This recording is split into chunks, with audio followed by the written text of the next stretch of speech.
खुलुमबाय बड'लेण्ड एंखं टेलिभिजन स्टुडिय'आव आं हायनार्सि गयारि दिनै फुंबिलिनि गाहाय रादाबफोराव दङ। आसामाव आयेन बेरेखायै रां जाख्ल'ग्रा गासै सा 242 दालालफोरखौ पुलिसआ हमदों। EL रांगानाथनखौ गोबां रां जाख्ल'नायनि दायाव TBIआ एरेस्ट खालामदों। म्यानमारनिफ्राय उनथाराव सौफैनाय बारग' NDB सोद्रोमा एलसन बसुमतारिया NLA-आव हाबबाय। श्रीनगराव रौनिया हानजानि सायाव उदखारिफ्रा गाग्लोबदों। दानिया फैदो आबुं रादाबाव।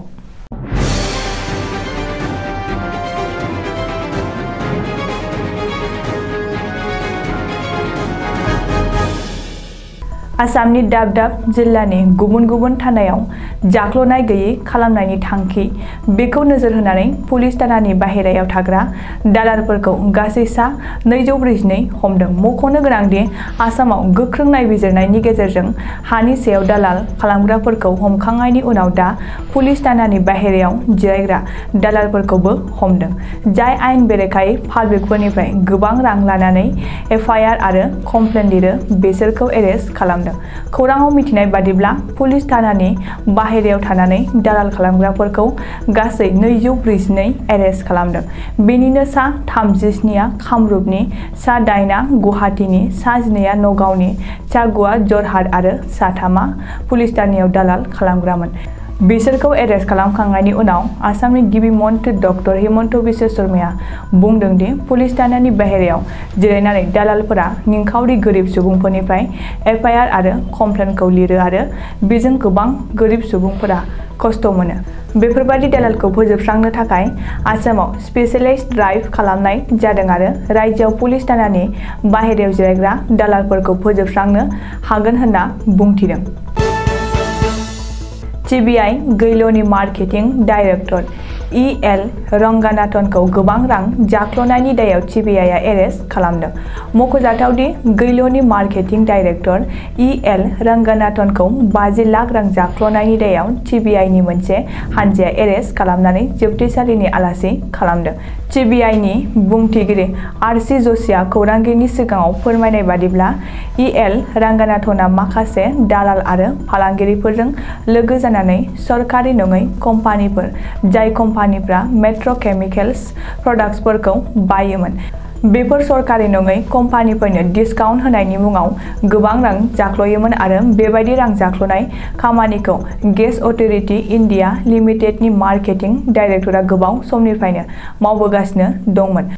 गुबुन सारफोर बायदिनो EL रंगानाथननि गासै दालालिफ्रा मोनसे सरकारि नङै कम्पानिजों खोथा जागोनखौ खौरां मोननानै TBI गोख्रोङै संगालि सन्धाननानै नायबिजिरनाय खामानिखौ मावदोंमोन। बेबादिनो गोख्रों सिग्रोमनायनि गेजेरजों रादाय जाफुबाय थानाय समावनो सानै दालालिजों लोगोसे 10 लाख रां TBIआ हमनो हायो। बे जाख्ल'नायनि केसावनो EL रंगानाथनजों लोगोसे गासै 7 दालालखौ TBIआ एरेस्ट खालामनो हायो। बेफोरनि अनगायैबो दिल्लीनि MCRआव गासै 8 जायगा जेरै EL रंगानाथननि अफिस थाग्रा न'फोराव नायबिजिरनानै 1,29 लाख रां आरो 1,25 लाख रांनि सना रुफाफोरखौबो TBIआ जब्द खालामनो हादों। चिरां जिल्लानि बेंटल ओनसोलनि लाइमुथि गामिनि बिपुल बसुमतारिनि फिसाज्ला एलसन बसुमतारि एबा बिनि अनसायलांनाया आथिखालाव M बाथाजों दैदेनजानाय गोदान हानजा NLA हानजायाव हाबफिनबाय होननानै खौरां मोननाय जादों। मख'नो गोनांदि एलसन बसुमतारिया थांनाय 2014 मायथाइयावनो NDBआव हाबफैदोंमोन आरो बेनि 8 बोसोर उनावसो म्यानमारनिफ्राय न'आव सौफैदोंमोन। साननैसो सिगाङाव इउटिउबाराव देरहासात इस्लारिया म्यानमार सिमनानिफ्राय लाबोनानै नेलसननि बिमा बिफानि आखायाव गथायफैदोंमोन।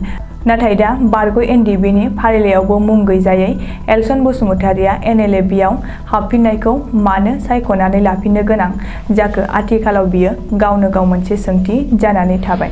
ओजोंहाय बारग' NDBनि दैदेनगिरि, सावरायग्रा आरो फेरेंगा मोनहाबो जेबो उदिसखौनो लायाखै होननानै नखरनिया अजद दैखांदों। जम्मू आरो काश्मीरनि राजधानी श्रीनगराव पुलिस रैखाथि हानजाखौ उदखारिफ्रा ग्रेनेड बमाजों गाग्लोबदों। मख'नो गोनांदि श्रीनगराव उदखारिफोरा रैखाथि हानजानि सायाव गोख्रों नोजोर लाखिनानै डिउटि थाबाय थानाय समावनो रौनियाफोरखौ ग्रेनेड बमाजों गाग्लोबदों।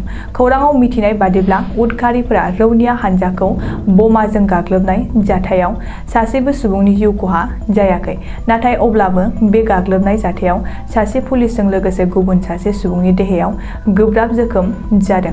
बे जाथायाव गोब्राबै जोखोम जानाय पुलिस कनस्टेबलनि मुङा मिशन आहमेद आरो गुबुन सासे जोखोम जानाय सुबुंनि मुङा सारदास आहमेद।